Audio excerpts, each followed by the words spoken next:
Hey, what's up, everybody? Welcome into a brand new episode 10 of Forever Power 5. I'm Nick DiMartino. That's Zain Bando. That's Anthony Balester. You can find this show at FP5 ETB on Twitter and Instagram, and at Forever Power 5 on TikTok. And you can follow this show to type in Forever Power 5 on Facebook.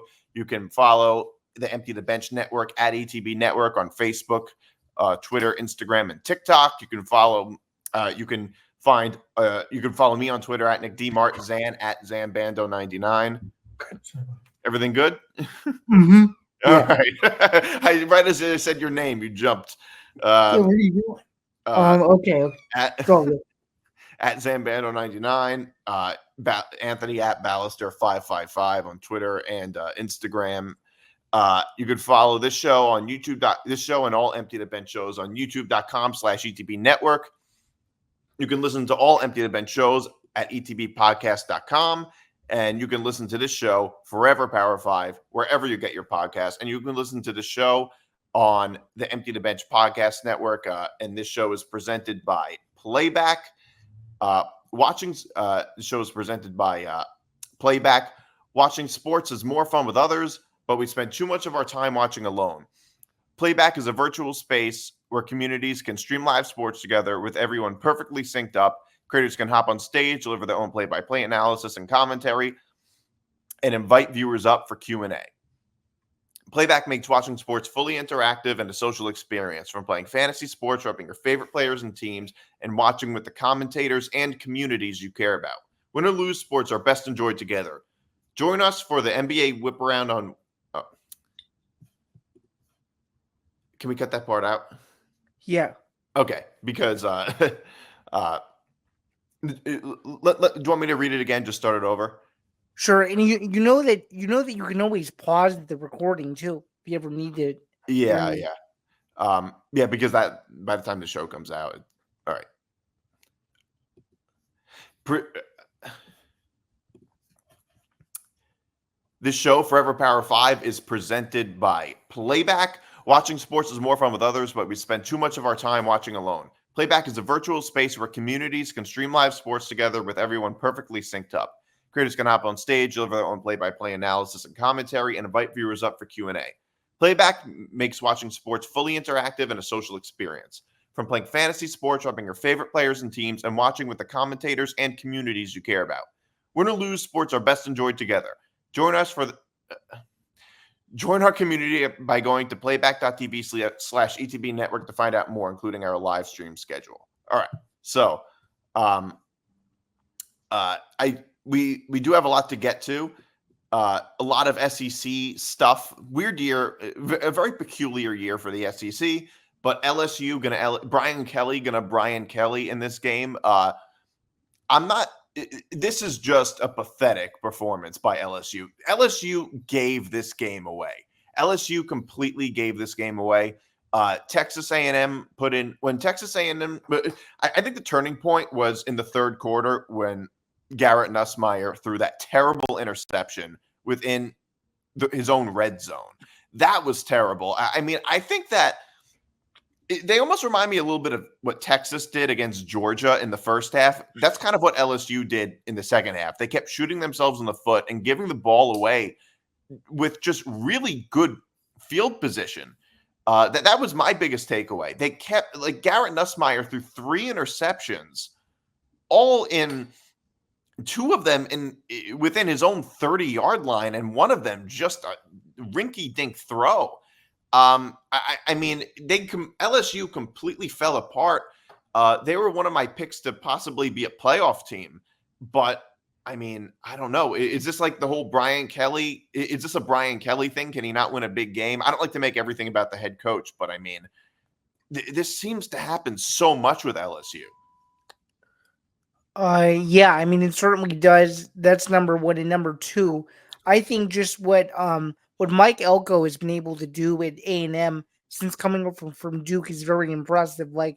To be honest with you, I had zero expectations going into the season as to which Texas A&M, or I guess who Texas A&M could become, and they've proven that and then some. They are either the most beloved team in the SEC or the most hated based on what fan base you support. but nevertheless, they're doing things that I think a lot of people were not expecting going into the season. Much less at this point now, as they're still in the thick of the SEC championship picture, which I don't think a lot of people would have predicted just a little over a month ago. So, Well, yeah, nobody would have thought that. I mean, for years, Texas A&M has been one of the most they've been very like, I don't know if I'd use the term overrated because people kind of understood they were overrated. So you can't really be overrated for that long because eventually people pick up on it. But for a long time, they were always kind of like the talk. I would say post Johnny Manziel and pre Mike Elko, they were very much like, which is about a decade. They were right. they were like the talk of the SEC for a little while, and then they had some type of epic collapse. I mean, they were very overhyped when Jimbo Fisher was the head coach. But really, to me, anytime it was like post Johnny Manziel and pre Mike Elko, which was about a decade, that they were just very overhyped and eventually kind of got exposed. Like they kind of had a hot start, but they were never able to compete with like the Alabamas or the Georgias or anything like that. Exactly. Yeah, I think the coaching is a huge thing. I mean, just Mike Elko totally brought the program back. I couldn't imagine this Texas A&M team being as good as they are, like basically running the SEC. They're undefeated in the SEC. Their only losses to was to Notre Dame. And I remember people kept talking about, like, after Notre Dame lost to Northern Illinois, people kept talking about how, well, it's really not that impressive anyway that Notre Dame beat Texas A&M. Texas A&M isn't that good. And they had good reason to think that because that's basically the Texas A&M team we've been getting for so many years post Johnny Manziel for the past decade, pre-Mike Elko. But that turned out really not to be true. It turns out Notre Dame is a pretty good team, and Texas A&M also is a pretty good team. And that perception just wasn't totally accurate. I don't know, Anthony. You have any thoughts on this? Yeah, I think what Mike Elko's done with this team has been very impressive. I think the reason why there's been so much hype every year from this Texas A&M team, we talked about it before, is because the way they recruited. They've had all these top recruiting classes, and everybody's like, oh, Jimbo Fisher, top recruits. At some point, they're going to put together, and they never did. And now you got Mike Elko coming in there, and it seems like a lot of these guys are starting to put together. You add the fact that they got these transfers coming in, like Nick Sorensen and Will Lee. Those guys have made tremendous impacts on this team. So Texas A&M's got a very dangerous defense that could definitely shut you out. I think that's what probably caused Garrett Nussmeier to have such a bad game. I mean, Garrett Nussmeier has been pretty solid all season. He's been one of the top quarterbacks in the SEC. This game, though, he started off hot, definitely made some poor decisions in the second half, but we got to give credit where credit's due. When Texas A&M's defense played, they were shutting down their offense. And I also want to point out the fact that they made the quarterback change. Carter Wigman didn't start off the season well, got hurt, came back, started to play kind of decent, and then, definitely played bad this game. Wasn't making smart decisions, wasn't able to get the ball and get the offense moving down the field. And it seems like once Marcel Reed came in there with his dual threat ability, it really helped out the offense. They could play great defense, not turn the ball over, and just run the ball. Along with Le'Veon Moss, who's been a tremendous back for them, I think the combination of Moss and Reed gives this offense a really tough running threat, and I think that's the position they should go. I think Wegman should be the backup the rest of the season, and I think Reed gives this team momentum and fire, and I think they should ride with him the rest of the season. And something else I wanted to add too, and this I think is very important, is Mike Elko is the furthest thing from a rah-rah coach. I think what makes Jimbo Fisher hated by some is he talks a big game, but he doesn't deliver. He came to Texas A&M and flamed out. He thought that he was going to go in and do this sort of Florida State project where he could just bring all of his guys over. He didn't do that. And Mike Elko realizes that he needed to bring the program from the bottom up to the top. And when he says that this program is not political, has no BS, he literally means it. I understood what he meant. I think a lot of people took it the wrong way in terms of like a jab at someone or something. Well, I do have a question about that. When he says that, was he referring to any particular individual? Because it sounded to me kind of like he was taking a shot at somebody, but I couldn't really tell what he was talking So about. as far as from the research that I've done, it felt like he was taking a shot at Jimbo Fisher more than anybody else. Right. It sounded like I guess it sounded kind of like it could have, but like my question is, why would he take a shot at Jim? Like, why would he have anything against Jimbo Fisher? But also, it's like it was so vague. Like, it could almost apply to any college football coach who hasn't done well. You know what I mean? Yeah, that's a very good point. And I don't think we got full clarity on like who he was actually taking a shot at. But He might not have been taking a shot at anybody. It might have just been sort of a vague sort of like shot at whoever isn't doing a good job. right. And my overall point in saying all that too is the fact that he's building his program and his image. And I think that's what he wants people to at least understand. You don't have to like him, but you have to at least respect what he's trying to build, and you have to give him all the credit in the world for doing so. So Yeah. Well, it seems to be working because they're running the SEC right now. Like right.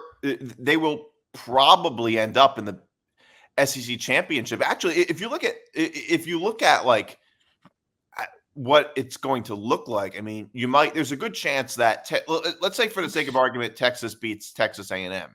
You have a Right. one-loss A&M, a one-loss Texas, and a one-loss Georgia. So all one losses in the SEC. What happens? Well, you'd have to look at But several Georgia never different. doesn't play Texas A&M. Right. So maybe again, you'd have to look at strength of victory, perhaps, But or what is the potentially strength of tiebreaker? What is schedule. the tie? They must have some. I don't think strength of schedule comes up is the first tiebreaker. It's a good question.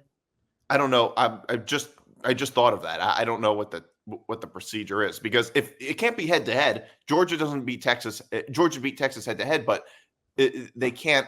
If it's a three-way tie, it doesn't matter if they beat them head to head. Right.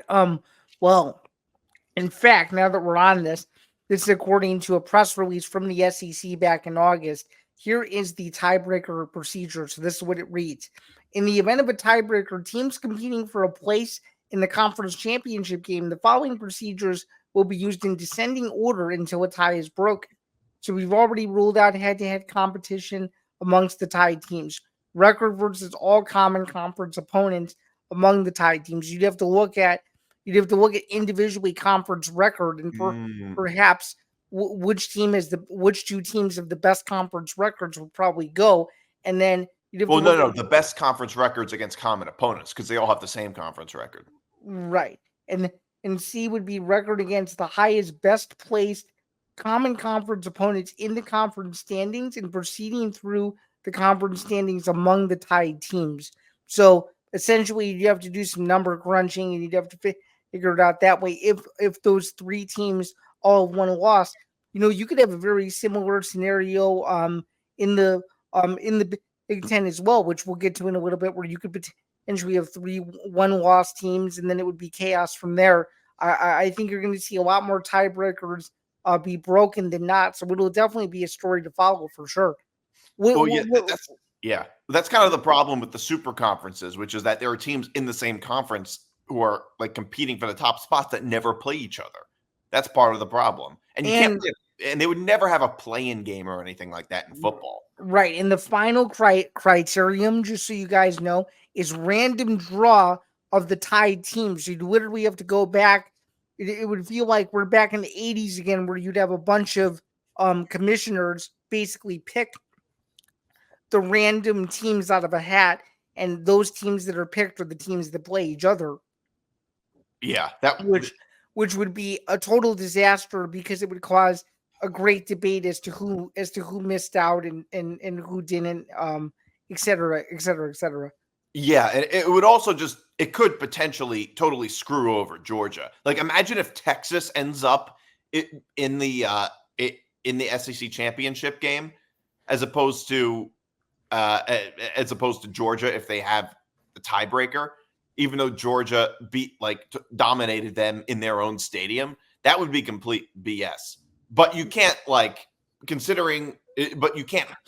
can't have that if Texas A&M beats Texas, it's not going to be a problem. But I don't think Texas A&M is going to beat Texas. That's probably not going to happen. Right. I mean, I guess my opinion of it would make the most sense if you just said, if you looked at the head-to-head and said, okay, well, amongst the three teams, Georgia beat Texas and Texas lost to and Texas beats A&M. I think it should be Georgia and Texas. That would make a lot of sense to me. But that's Right. that's never how it works. Right, exactly. Anthony, what do you think of this potential tiebreaker mess that we might have on our hands in about a month? The only thing I gotta say is thank God we got a 12-team playoff instead of a 14 playoff, because at least the team that gets left out will still have a say in it at the end. But it's just gonna be interesting because now if one team gets left out and these two teams play, say one of those teams get blown out. Now does the team that went to the conference championship get ranked below the team that missed out on it? Like, where does that debate go at? You're gonna have one team of the three sitting out. It's gonna be so confusing. It depends on style points. That's Exactly. what it is. It really depends on style points. And you'd also have to look at how many, and you'd also have to look at, assuming those teams win, how many points did they give up versus their opponent? Because let's say one team wins by a shutout and one team wins an overtime thriller, that would tell the authorities in charge something, a metric that they could easily go off. So, well, here's what I'll say. And a lot of people, I think it would lead to a lot of people accusing the committee of bias, which I do think is very overstated when people talk about SEC bias and things like that, or Alabama bias or whatever. I think it's very overstated. Usually it's just that these teams tend to be very good and they have pretty good reason to rank them where they do. I think that in my opinion, if you were to say, okay, what I think is going to happen is, let's say for the sake of argument, Georgia gets left out of the SEC championship game, which would be a catastrophe. It would be a travesty. Look, Georgia, I think, is probably the second best team in the country as of now. I think they can compete with anybody. They've taken a step back offensively, I agree, but I really think they still have that dog in them. I mean, no pun intended. Right. But I think they could compete with any. I think Oregon's the best team in the country. Georgia's probably right behind them. And I think it would be a disaster if you were to leave them out. But the thing is that if, let's say for the sake of argument, Georgia gets left out of the SEC. Well, according to the rankings, Georgia is technically the second best team behind Oregon. So your point, your point still stands completely. According to the AP. And I think they probably are.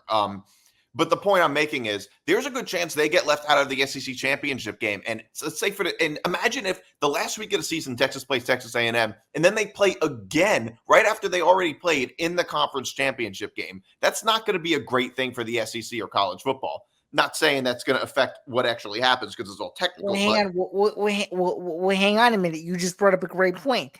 Let's say that scenario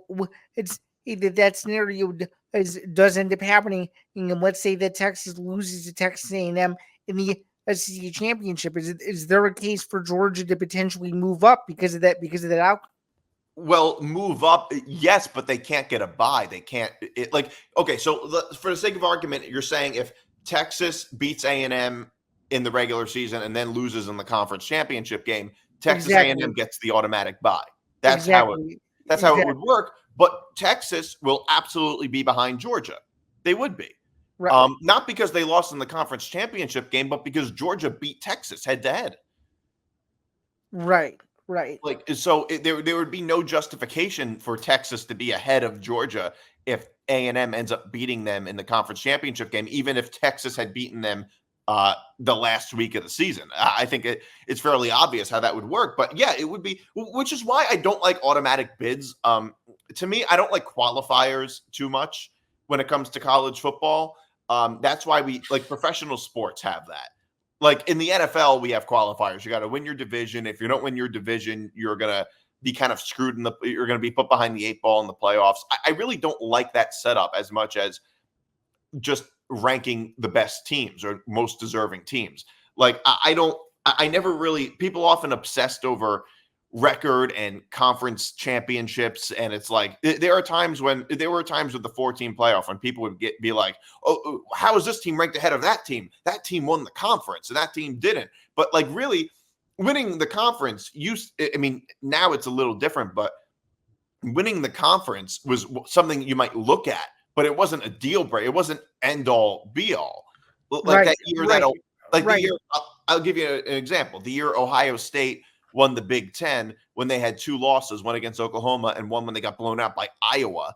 At Alabama's only loss was to Auburn on the road, which was a very hot team at the time. And people were like freaking out, like Ohio State won the Big Ten. And I'm just like, yes, that's one thing you might look at, but their overall resumes, Alabama's was better. Right. Which is why Alabama was in the playoff and not Ohio State.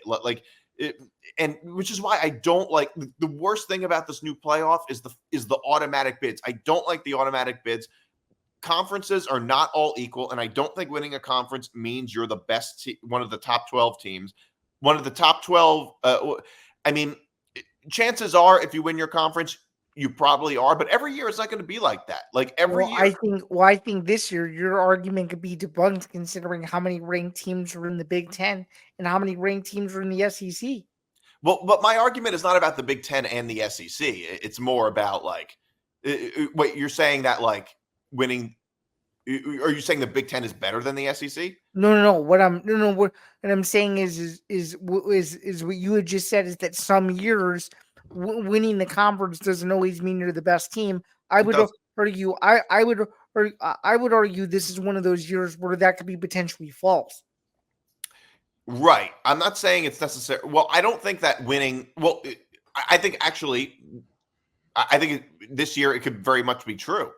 Because don't you think that there's a good chance that Georgia won't be? We were just talking about how there's a good chance Georgia won't be in the conference championship game. Don't you think that Georgia could definitely beat Oregon or Ohio State or Penn State or whoever is going to win the Big Ten this year? I mean, I could see them beating one of those teams, but I don't think Oregon is a walk in the park. No, I don't think any of those teams are unequivocally better than Georgia, is what I'm saying. Interesting. Okay. And I'll even go one step further about automatic bids and about conferences not being equal. I mean, I think we could all agree, especially if they get one loss. Is a one-loss Iowa State or a BYU Big 12 champion better than a two-loss Alabama team? I don't think so. I would say no. Yeah, but they're going to make the playoffs because of the automatic bid. That's the problem. That's why I don't like automatic bids. And people were pushing for automatic bids for a long time, and I always argued against it. I mean, like that one, the 2017 season when USC won the Pac-12, and the year USC won the Pac-12 and Ohio State won the Big Ten, and people were saying, well, USC and Ohio State should be in because they won their conference. When USC, especially that year, they didn't earn it. The Pac-12 stunk that year. So, and now with like the super conferences, winning the Big Ten or the SEC is way different than winning the ACC or the Big 12. Right. And none of those Big 12 teams would be in and I don't like the at-large bid either. I'm not saying there should never be a team like Boise State or UCF that gets into the playoff, but I don't think there should be an audit. I don't think there should be a guaranteed to have one of those teams because most seasons, none of those teams are realistically good enough. Most seasons. Maybe this year it might be different. Boise State's very good, but most years, it's maybe every 5 years that you get a team that could be an at-large bid that is truly good enough.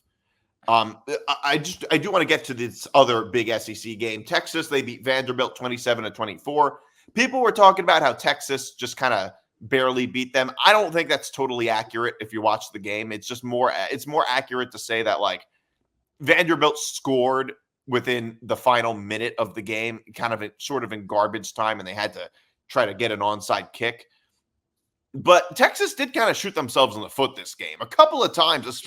I mean, Texas, they were leading the whole game except in the very beginning when they turned the ball over in their own territory and Dylan Pavia scored right away. Right. But you know what? I think Vanderbilt is really just a tough team. They really are. This is the best Vanderbilt team we've ever seen. Last week they were ranked 25. I never thought I'd see the day Vanderbilt is ranked. They're really just fairly good this year, and they're kind of a tough team to beat. They really are just a tough team to beat, is how I would put it. Yeah, I don't disagree for a second. And even though you just alluded to the fact that they scored in garbage time, to make it somewhat close, losing by 3 points to Texas, still losing by 3 points to Texas, and considering the resume that Vanderbilt has, including that upset win against Alabama a couple weeks ago, their season so far is nothing to sniff at whatsoever. And if they keep winning, they'll probably end up getting a pretty good bowl game. So yeah, well, yeah, they probably will. The only thing I'll say about this game is, yeah, of course, Vanderbilt, is a good team. I was on the Vanderbilt bandwagon way ahead of most people. Diego Pavia has been one of the best stories in all of college football. He had 3 total touchdowns. But obviously, I expected Texas to win this game by more points. I know it's a road SEC game. None of those are ever easy. But after the way that they looked the week before, just how devastating and embarrassing that loss was, I just thought that they were going to come in and just dominate this game from start to finish. I thought it was going to be at least a 2-possession win, just because I thought Texas was going to rebound, because I believe Texas is one of the most talented teams in the country. And I like Quinn Ewers, and I love that defense. I love their weapons. So I thought this was a perfect game to go out there and maybe not win by 20-plus points, but maybe win by at least 10 or more. But the fact that they didn't do that, gives me a little bit of questions, because this was set up for a perfect, bounce back game. Quinn Ewers, again, had multiple turnovers. He obviously had, his moments in there having multiple touchdowns. Definitely looked a lot better than he did against Georgia. But I still think he's got questions. So just for Texas, obviously they won a tough road SEC game, but I expected them to win this game by at least 2 possessions. Yeah. I didn't expect them to win. I maybe expected them to win by 1 or 2. I didn't expect them to cover the spread. The spread was like 19 points or something like that. I thought that was way too big, especially going on the road. Going on the road in the SEC, even going to Vanderbilt this year. I mean, I think all of us are you were talking about the Vanderbilt bandwagon. I think all of us are just so used to Vanderbilt being the worst team in the SEC. Right. To the point where it just is an automatic win every week, no matter who. Meaning an automatic win for the opposition whenever they played Vanderbilt. And this year, it's been the furthest thing from the case. Yeah, well, for many years, they were the laughing stock of the SEC. Now that team is more like Mississippi State, I would say. I would agree. That is the laughing stock of the SEC. But yeah, for years they were. If you had them on your schedule, they were just an automatic win. It's not the case anymore, and I just wasn't. I think people just haven't realized that they're a better team than we thought they were. And it's like I said, going on the road and playing these teams in the SEC is just not that easy. People make it sound like Vanderbilt is. People would sometimes make it sound like Texas beating Vanderbilt by like 3 touchdowns would be easy, but it's really just not. As we've learned, like going against these Power 5 teams, it just isn't that easy. But yeah, Texas, they made a lot of bad mistakes. In fairness, Vanderbilt did too. And I do think, I don't know if you guys saw it, but this one play when Vanderbilt did miss Vanderbilt when they called it a fumble. It was on 4th down, but they called it a fumble, and it was a fumble, but it was very, very close. They couldn't it was super close. Yeah, it was super close. But if they had ruled them down, they would have been maybe in borderline field goal range. Yeah, that would have been very interesting. It would have caused a lot of controversy. Yeah, it would have, which I don't think they would have overturned it, because I actually thought it was a fumble. After further review, after I looked at it, I thought it was a fumble. But if they had ruled him down, they probably wouldn't have overturned it, and that could have changed the trajectory of the game, because that could be 3 points right there. I mean, college kickers, you never really know, but that could have been 3 points right there. But this does seem to be a bit of, because the same thing happened against Georgia, which is like Texas turning the ball over in their own territory, giving the other team. I mean, both the 2 of the touchdowns Vanderbilt scored were off of Texas turnovers. One of them within their own red zone in the first drive of the game. And that's obviously a problem, because that's how Georgia got ahead so quickly against Texas, was Texas making dumb mistakes. Right. And one thing I'll say about Texas too, before we move on, is when you look at their schedule, they didn't play nobody before Georgia, so their defense was beating up on a lot of these bad teams that they should have beaten up on. And then now that we see them starting to play against some good SEC competition, they haven't looked so good the last 2 games. Yeah. I mean, I will say, I think they look, I think a win against Vanderbilt on the road is fairly good. Like we were saying, Vanderbilt is not such an easy team to play on. Well, I'm just looking at Vanderbilt's home games, and they beat Alabama and they beat Ball State. I mean, so they haven't played many people, but it's not. I don't even think they've lost at home yet so far. And by the way, this is the same Ball State team that just beat Northern Illinois, who beat Notre Dame. So yeah, so it still is I mean, Alabama couldn't do it, so it's a fairly good. Not to rub it into you or anything, but yeah, Vanderbilt is a fairly. I think it's a fairly good win, but I don't disagree with what you're saying. There do seem to be a lot of red flags, and they were the number one team in the country because they played weak competition. Ultimately, that's why they were number one team in the country. They weren't really tested, and when they finally were tested, they ended up losing pretty badly. Is how I would put it. I mean, they are a good defensive team. They have a whole they are a talented team. I don't disagree, but yeah, they haven't looked great in their past couple of SEC games. Alabama, they beat Missouri 34-0. I knew this would happen. Alabama bounced back. Missouri is I think Alabama's a good team, not a great team, but I think this is more. I think this game might have been a little bit more of a statement about Missouri than it was about Alabama. Yeah, I don't think Missouri deserves to be ranked in any sort of discussion anymore. This was flat out disgusting. Yeah. Well, I mean, look, a 34-0 win against an SEC team is something. It's still something. Like not many SEC teams could do it, but it's like Missouri is just that team that they're just not good. And I think the reason they were ranked for so long is because the committee had them ranked and they wanted to justify their previous logic. So it would be more like if a team beats Missouri by a lot, it must mean that team is amazing and not because Missouri just isn't that good. Right.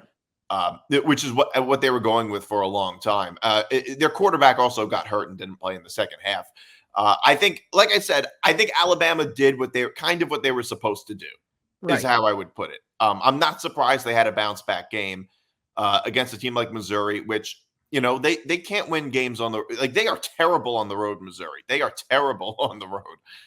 Yeah, things are about to get disastrous for Missouri. I mean, we saw at the beginning of the year they were beating up on a lot of bad teams, so it was kind of fake and misled on them being a good team, offense and defensively. And then when they started playing good competition, we really seen that their defense is pretty much average or below average. They don't really have a good defense at all. And then we thought, okay, well, you got Luther Burden, you got some good running backs, you got Brady Cook. At least they can rely on their offense. Well, now that their running backs are hurt, and now that Brady Cook is hurt, they don't have no offense. So that's why you get a score like this at 34-0, because you got a team that can't do anything right now on either side of the ball. For Alabama, though, they still didn't do anything much in the passing game. I still think Jalen Milroe really didn't do anything, in the air.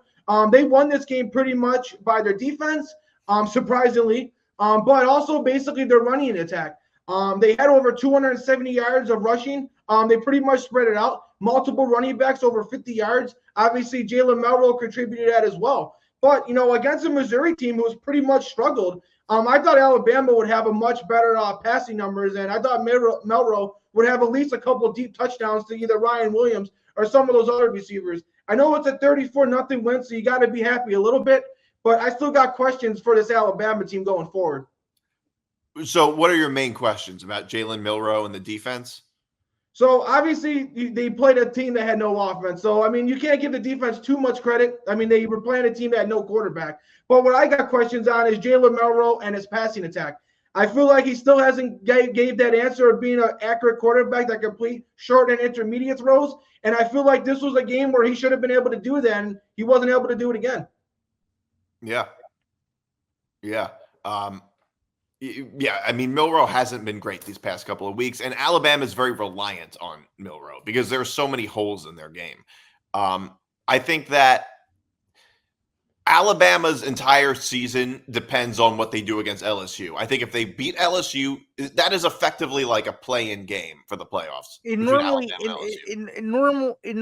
is built that way. I mean, if you look at previous years, it's defined the season for both teams almost every year of the Brian Kelly era, at least. Well, it depends on how good LSU is that year. There are a lot of years when LSU is just kind of out of it when they play out by the time they play Alabama.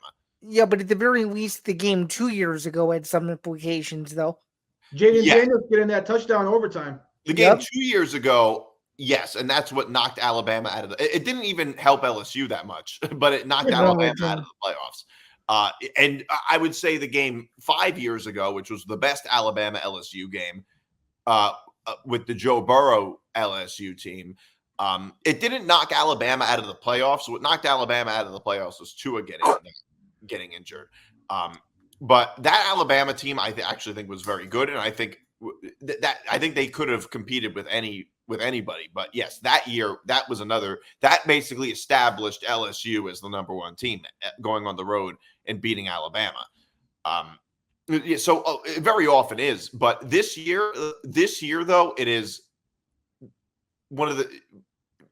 this is one of the few years though that for both teams, if they it's a win and in for both teams. You know what I mean? Usually it's like that for one of the teams and not the other. Like 2 years ago, it was like that for Alabama, but it wasn't really like that for LSU. LSU would have had to beat Georgia, and they were not on the same level as Georgia that year. Right. My question to you guys before we move on, you were saying how it's a playing game. Now, obviously, I think this is definitely the most important game for both teams. Whoever loses this game is definitely out. It's definitely an elimination game.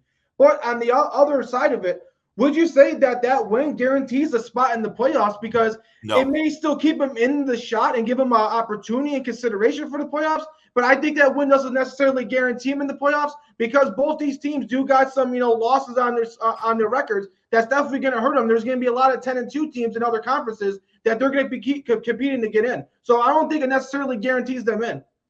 I think it guarantees a playoff spot for Alabama, but doesn't for LSU. That's how I would put it. I agree.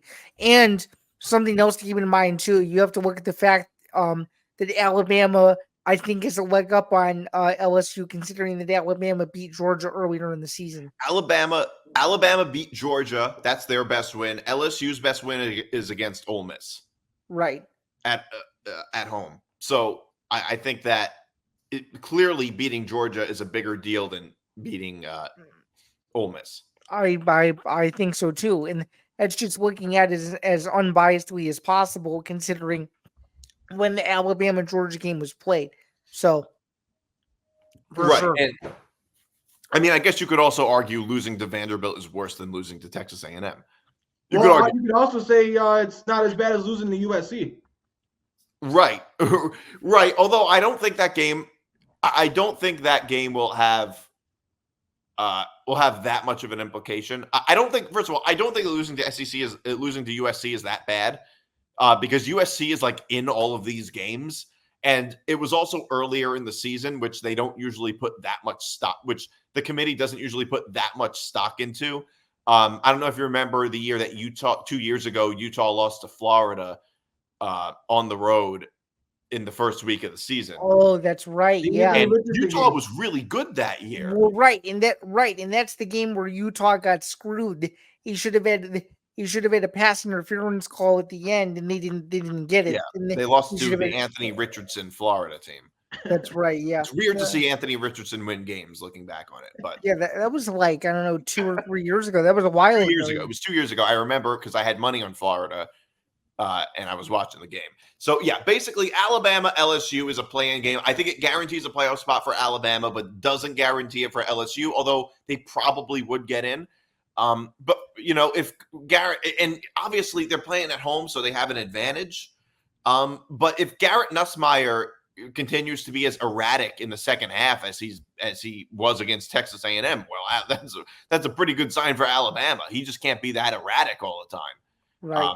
I think he's a very good quarterback. I think he's a very good player. He's a gunslinger and everything like that, but he cannot turn into Zach Wilson in the second half. On to the Big Ten. Ohio State, a bit of a scare against Nebraska, against Mini Mahomes over there. Wait, can you pause it for a second? Ohio State, they barely beat Nebraska 21-17. So basically Ohio State, they had a little bit of a scare. Basically all of these teams, now that we're so far into the season, all of these teams have blemishes. Oregon's, I would say, are like the furthest behind because their blemishes were like in early September. But Ohio State has, I think it's a concern. I mean, in fairness, Nebraska is not as easy of a team as you might think they are. I just want to clarify one thing that you said about blemishes, because you mentioned it for Oregon. Do you mean Do you mean blemishes in terms of them struggling against teams they shouldn't be struggling against? Because That and losses, both. okay. Well, think about it. We were talking about just when I say blemishes, just flaws, not necessarily losing, but flaws is how. Yeah, because I was going to say Oregon's number 1, and they still have yet to lose a game. So yeah, they haven't lost, which is why they're number 1, and they have a really good win. But yeah, we were writing off Oregon even on this show. We were all saying it that Oregon's offensive line was really bad in the first couple of weeks of the season, which they were, but they've really gotten it together. I think that's going to be a thing with the transfer portal. You bring in a bunch of new players, and it might take a little while to gel. But now Oregon looks, and not only is Oregon looking so much better, they're looking better and better, like week by week. Ohio State, I can't say the same thing about Ohio State. They struggled a lot against Nebraska. They struggled a lot. I think that their offensive line is in a lot of trouble. Their offensive line has not been good. I mean, their starting left tackle got injured. Then they brought in the backup left tackle, and that backup left tackle also then got injured. So their offensive line has been fairly weak. And you know what? They have Quinshon Judkins and Travion Henderson, who are two of the best running backs in the country. And they couldn't run the ball very well at all against Nebraska. And I understand that that's like kind of a difficult thing to do because Nebraska's known for stopping the run. They do have a very good run defense, but they have two of the best running backs in the country. And Ohio State struggled to run the ball. This to me is worse in a way is a bigger concern than losing to Oregon, I think. Anthony, what do you think? Yeah, 100%. I don't understand. I understand they got the injuries to the offensive line, but what I don't understand is this running attack. Heading into the season, just like Nick said, what team had a better running back duo than this team, Ohio State? Quinshon Judkins and Travion Henderson is two of the top 5 backs in the whole country. And have two of them on the same team with Chip Kelly coaching the offense, we thought that was going to be deadly and unstoppable. And also, too, when you're playing Ohio State and you got to worry about Emeka Mbuka, Jeremiah Smith, Cardinal Tate, you got to put your defensive backs and add more corners and secondary players. So that should open it up even more for the running game. And for some reason, it's not. Will Howard played good. I thought he played good against, even though he had the slide issue, against Oregon, I thought he played good as well. We spread the ball around. But Nebraska holding his team to just 61 yards. Nebraska does have a good defense, but, man, I don't know how this Ohio State team could get their running game going. And with the offensive line woes and injuries, I'm not sure it's going to get any better. Yeah. Yeah, I mean, this is a game where you kind of looked at this game and you said, okay, maybe is Ohio State looking past Nebraska to its next opponent, Penn State, and it's clear to me that that Ohio State has some flaws. And when you get Matt Rule to say who's the better team between who you guys have played, Ohio State or Indiana, and he smiles and he goes, you can't get me to answer that question. That's all you need to know about where Ohio State's inconsistencies lie. If the Nebraska coach is saying that, you have problems, in my opinion. Yeah. It's just like I think it's going to be a big concern because they still have to play Penn State and Indiana. Next week they're playing Penn State and then they're playing Indiana. I mean, they can't. I don't know if a 10-2 Ohio State team makes the playoff. Do they? I mean, how many good wins do they have? If their best win is against Indiana, maybe if they beat Penn State, they lose to Indiana. Okay, because Penn State's a playoff team. But if they lose to Penn State and beat Indiana, I don't know. It's going to be all I'm saying is this could create like a crazy scenario. What do you think, Anthony, about Ohio State's chances? I think they're very good. I think the Penn State game for Ohio State is a must-win game. Sort of. I think that they could still make it. Like they could still make the playoffs if they lose to Penn State, but it's not going to be easy. And I think, oddly enough, I also think that you could argue the LSU-Alabama game could have implications on that because there could be a chance where if Alabama beats LSU, the committee might feel the need to put Alabama in because they beat Georgia, whereas if LSU wins, they might not feel the need to put them in and might put Ohio State in instead of them.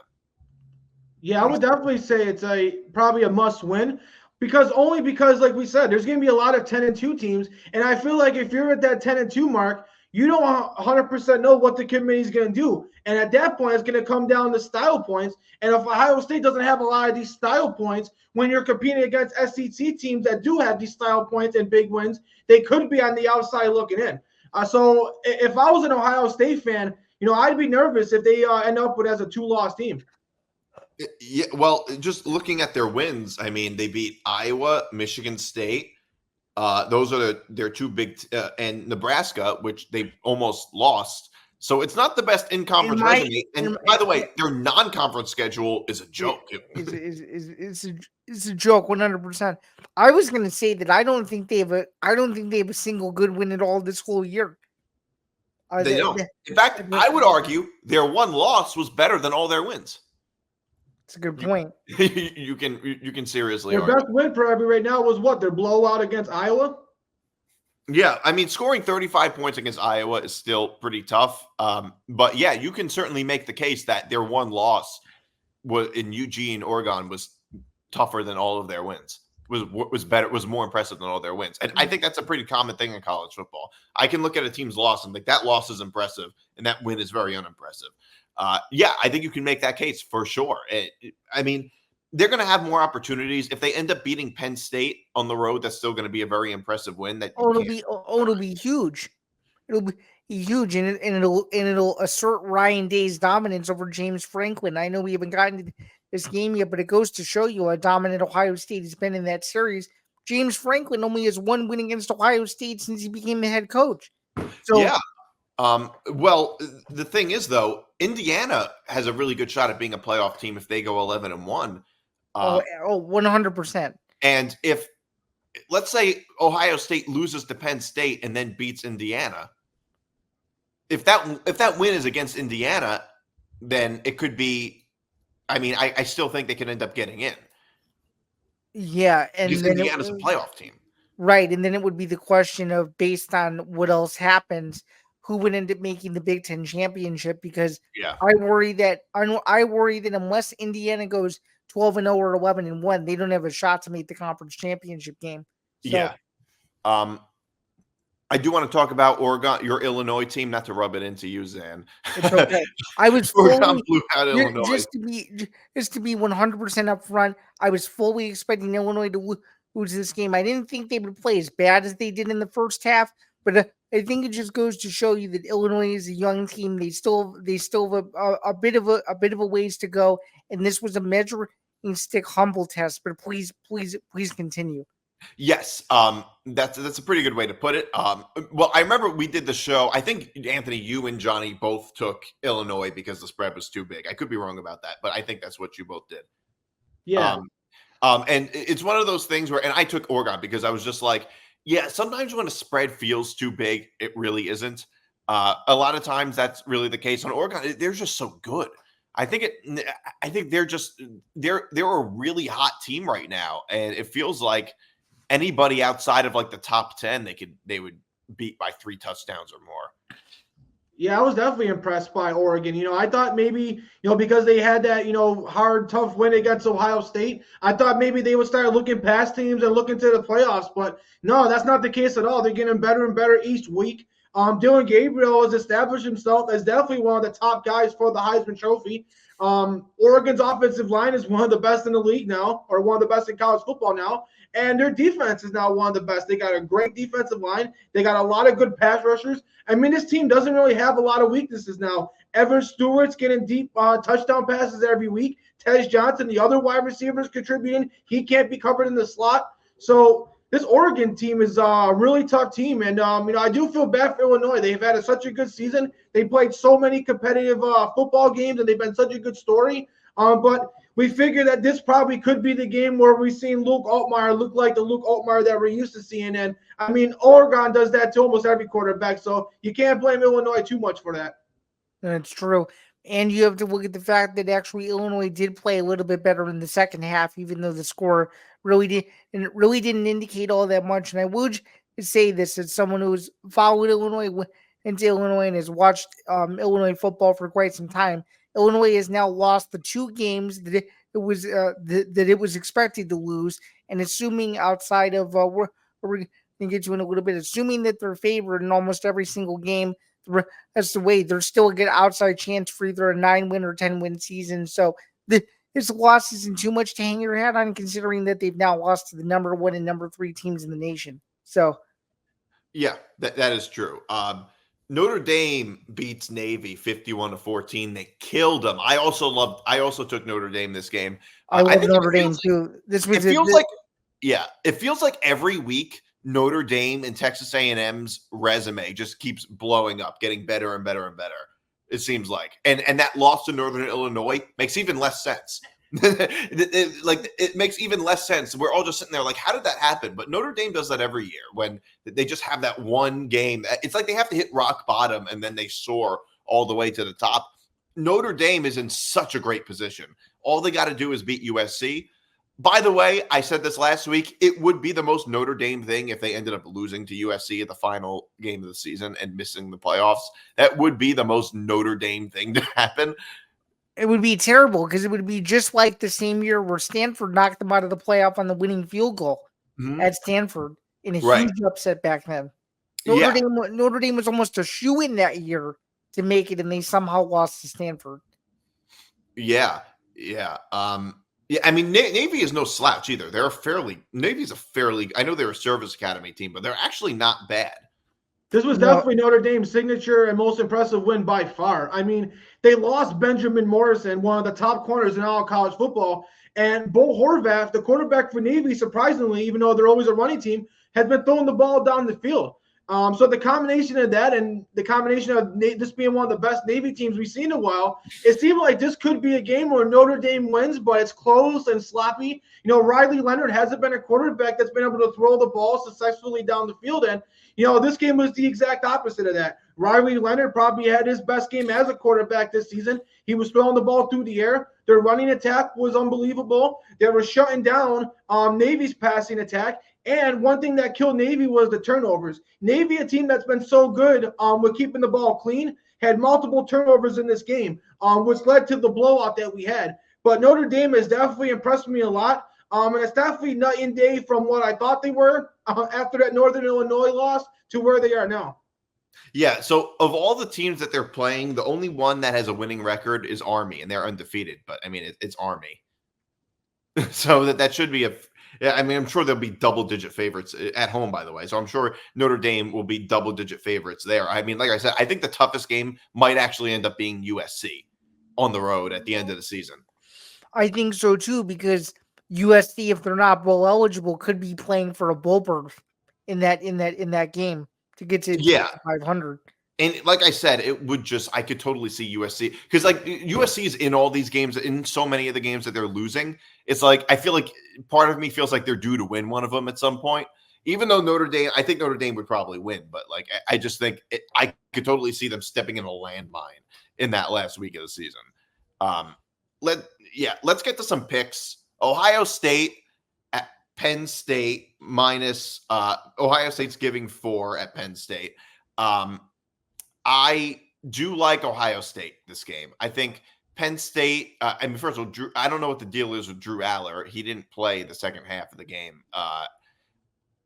against Wisconsin last week, and they struggle. I think Penn State seems to struggle a lot in the first half. They turn it around in the second half, but they seem to not be that good of a first half team. They were not good against USC in the first half. They were not good against Wisconsin in the first half. They seem to not be that good of a first half team. Speaking of Drew Aller, according to ESPN, he could be a game time decision for Saturday. Okay, a game time decision. I think they're probably going to play him. This is such a big game. I think so too. I think it would be really bad for them to not play, actually play Drew Aller. Yeah, and speaking of them not being a very good first half team, I mean, you have to remember, they've been dating back to the game against Illinois. Penn State was losing 7-0 at one point.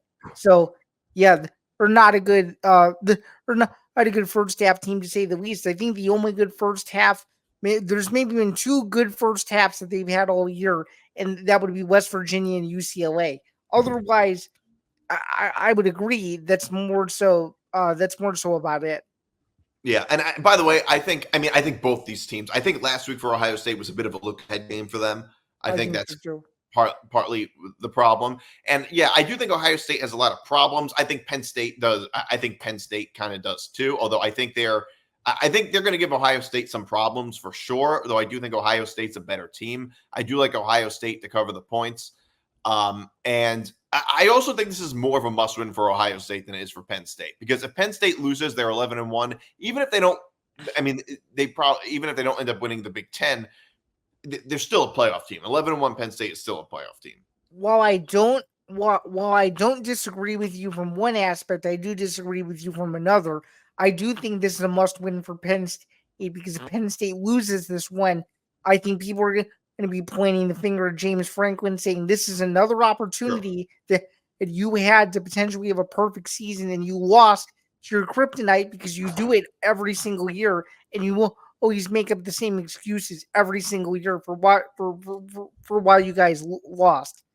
Could you see, like, I can see Penn State struggling in the first half, coming all the way back in the second half, and, giving Ohio State trouble with the weaknesses that they're having, and then James Franklin, like, making a really bad blunder at the end of the game. What I could see is Penn State coming all the way back, taking the lead, and losing the game in, like, the last 2 minutes. That's what I'm saying. I could see that happening, too. Yeah. Yep. And I do think the game will be close. I do. I do, too. What do you think, Anthony?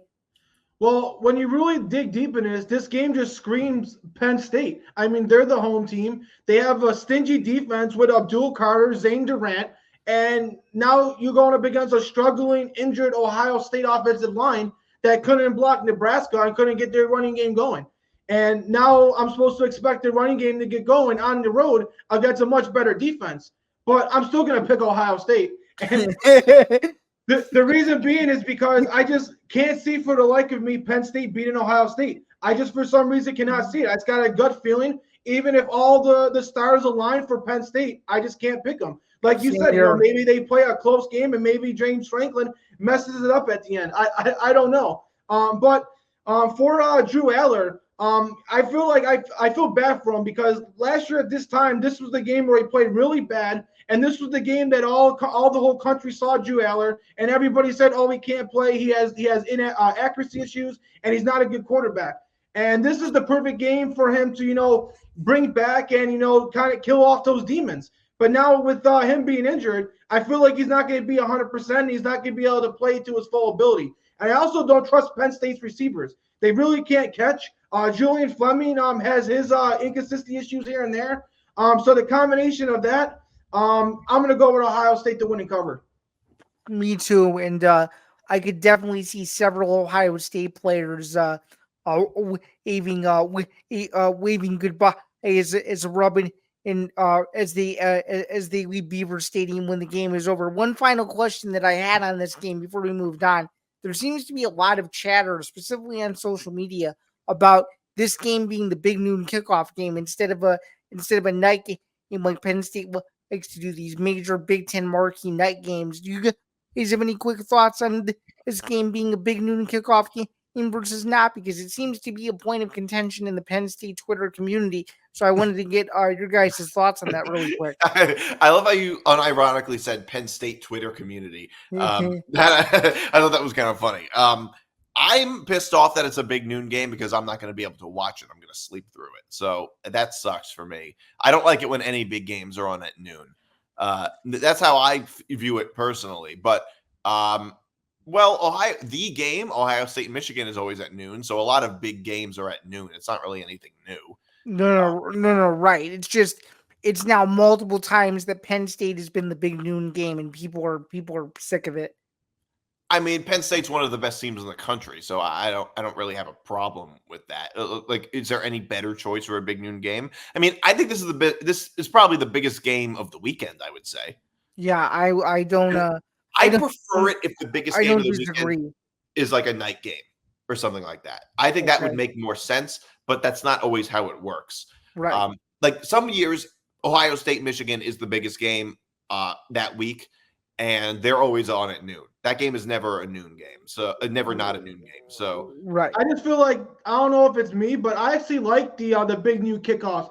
I don't know if it's starting to become the new trend, but I don't know. I like waking up in the morning, having a big game to start the day off. You got Joe Klatt, you got Gus Johnson. I love the atmosphere. It's always usually one of those big Big Ten games that's always real close, whether it's Michigan, Ohio State, or Penn State. So honestly, I like it a lot. yeah. All right. So big SEC game. I'm sorry. Big ACC game. Pitt at SMU. SMU is giving 7.5. They're giving 7.5. I like Pitt to cover the 7.5 and keep it at least within a touchdown.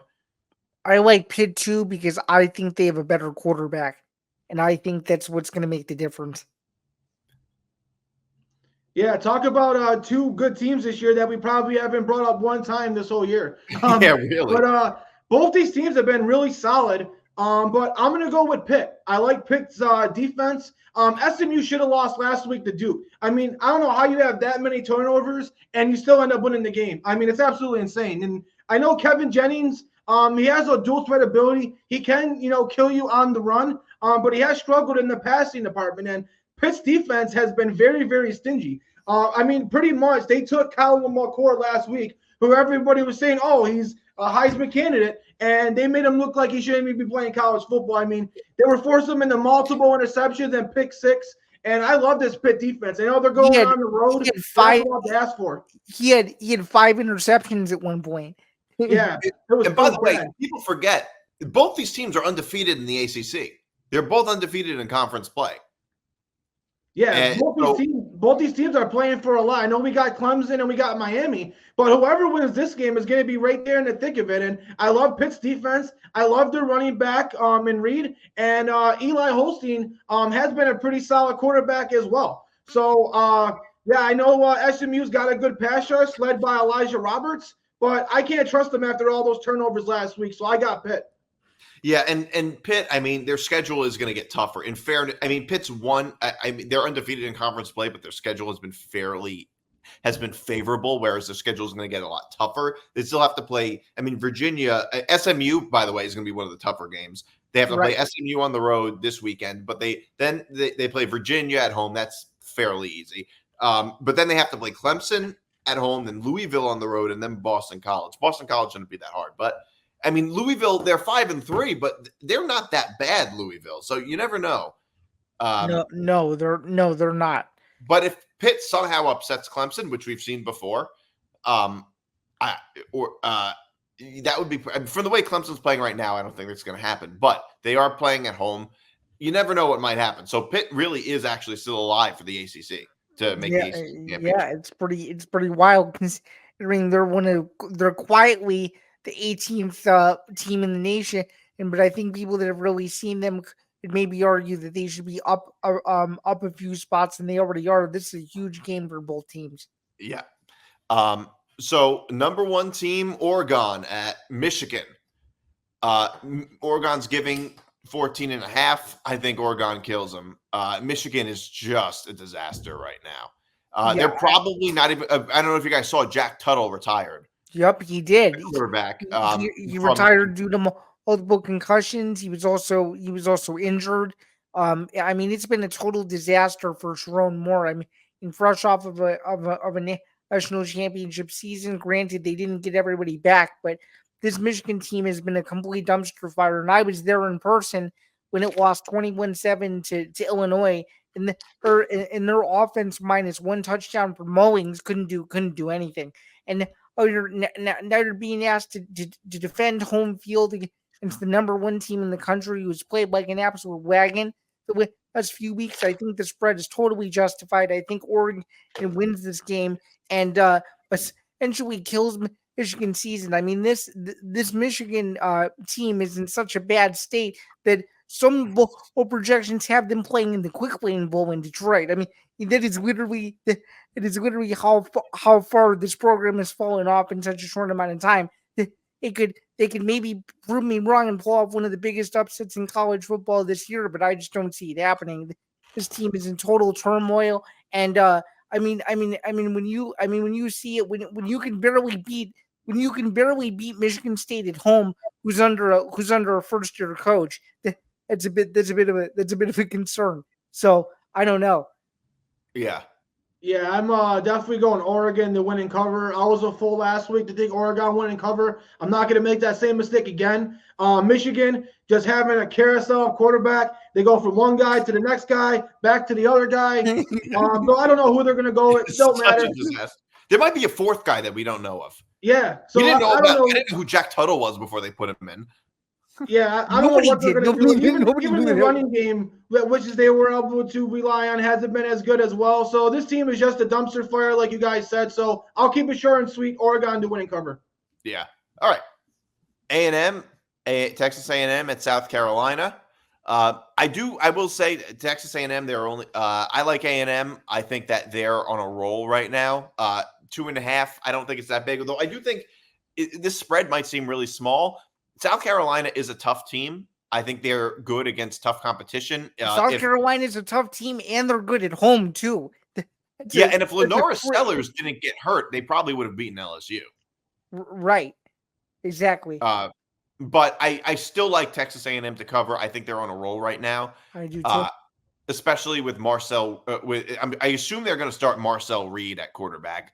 I like what Mike Elko has done. We talked about it with this program. I really do like A&M to be able to at least win by a field goal against South Carolina.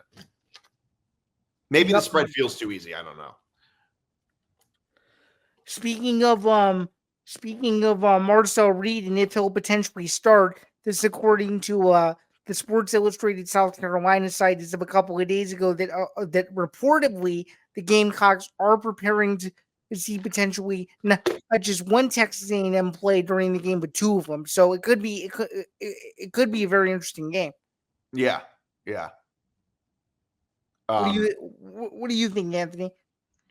Yeah, I want to go South Carolina. I was hoping the point spread would be a lot higher, but since the point spread's so low, and I do expect Marcel Reed to probably get most of the work there. And the way this team's been playing, I'm going to go with Texas A&M. But would I be surprised if South Carolina gets the upset? No, I wouldn't. This defense has been really, really stingy, and if they go up against Texas A&M, who may have questions at quarterback, that could be a bad combination. And coming off of an emotional win, this is a perfect scenario for an upset. No, so you're going upset city. You're going upset city? No, I'm going Texas A&M.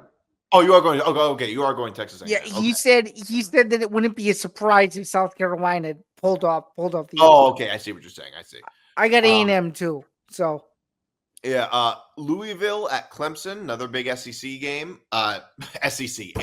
I'm such an idiot. ACC game. Got my letters all mixed up.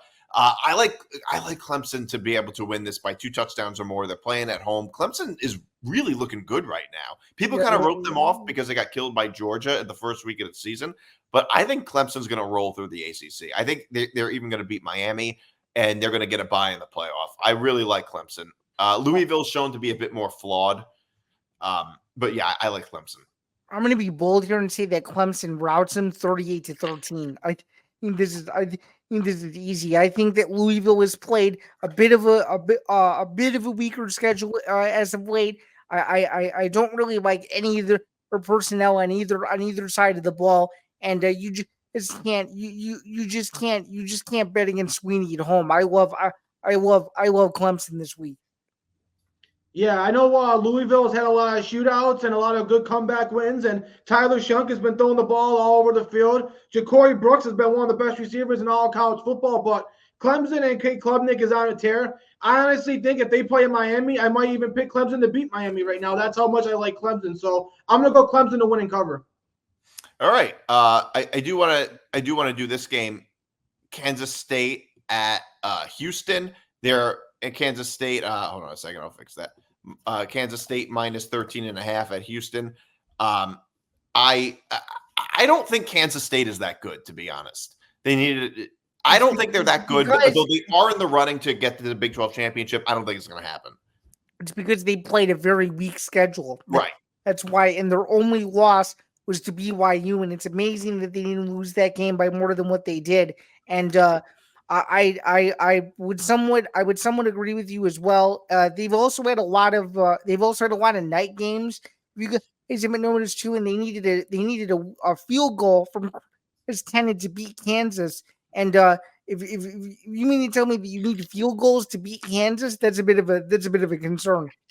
Yeah, I mean, Kansas stinks this year. I mean, in fairness, it is a rivalry game, but they needed a comeback win to beat Kansas last week. So I don't really think they're that good. And by the way, they would have lost to Colorado had Travis Hunter not gotten hurt. So and actually played in the second half.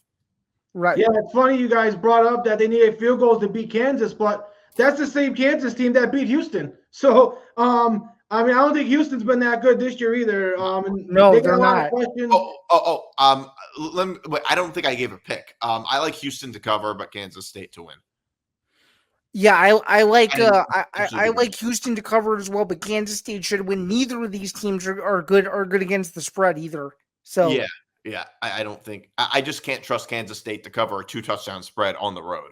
I mean, when you can't even cover a 37.5-point spread against UT Martin, you have problems. So. Yeah, surprisingly, I'll go on the opposite side. I know Kansas State hasn't been covering spreads, but I really don't like Houston at all this season. So I'm going to go Kansas State to actually cover. All right. One game that I think is somewhat interesting that I would quickly want to get through. Kentucky at Tennessee. Tennessee's giving 16.5. Oddly enough, even though Kentucky's been bad, I actually like Kentucky to cover. I think Tennessee will win outright, but I like Kentucky to cover because Tennessee's offense has just not clicked. Has not been clicking. It did at the end of the Alabama game, but I don't think their offense has been clicking.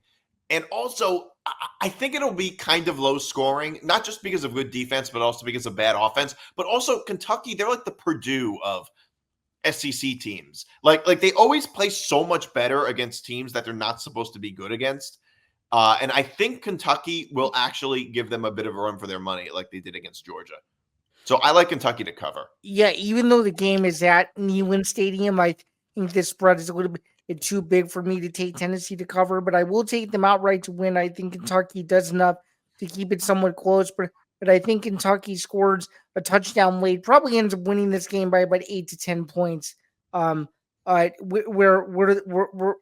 they won't be trailing at all during the game. It'll just be a little bit of a sweat at the very end, but I think Tennessee does enough to win the game, but not quite cover the spread. Yeah, I think Tennessee wins and covers the spread. Kentucky's been really struggling, particularly in the last couple of weeks. I mean, they just lost to Auburn. They lost to DJ Lagway, the freshman quarterback at Florida. So this team has been struggling. And they just lost by 2 touchdowns against Auburn. And obviously, I know Tennessee's offense has struggled. I know Nico Ilamaliava has had his inconsistencies. But I think Dylan Sampson alone and their defense could win this game by 16.5 points. So I'm going to go with Tennessee to win and cover, and I think Sampson's going to have another 2-touchdown game. Yeah.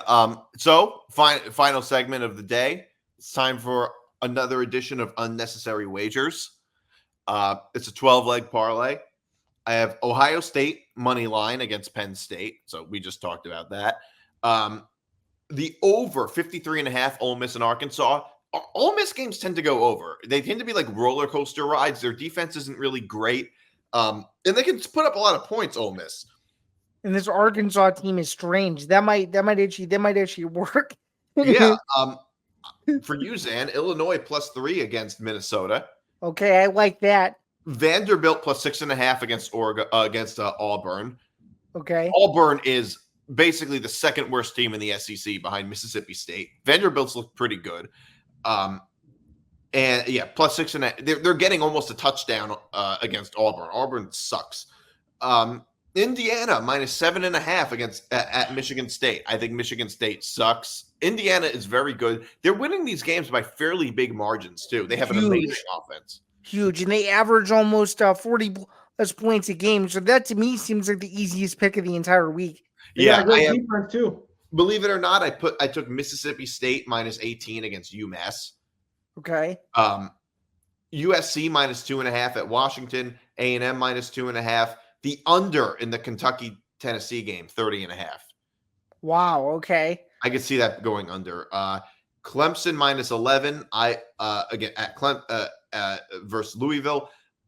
Iowa State minus 7 versus Texas Tech, and Nebraska money line against UCLA. And what is the payout for this week? $3 to win $4,093.98. Okay. That is pretty crazy. It is.